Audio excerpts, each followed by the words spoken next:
Here in Tehran, for the first time in a long time, there is a lot of optimism. Both the government and people that we are speaking to here are pinning their hopes that the United States and Iran will reach an agreement on Iran's nuclear program.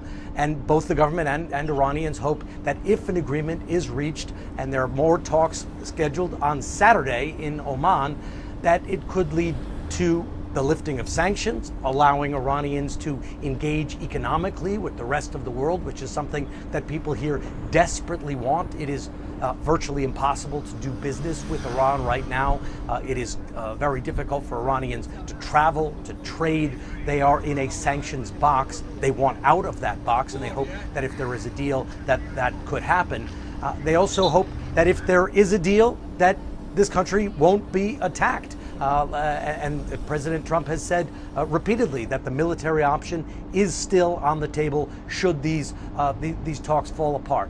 And Iran is now starting to take steps, it believes, to encourage this process. The IAEA, the International Atomic Energy Agency, said that Iran has just agreed to allow more inspections, to give more transparency to its nuclear program, which it insists is strictly for civilian use.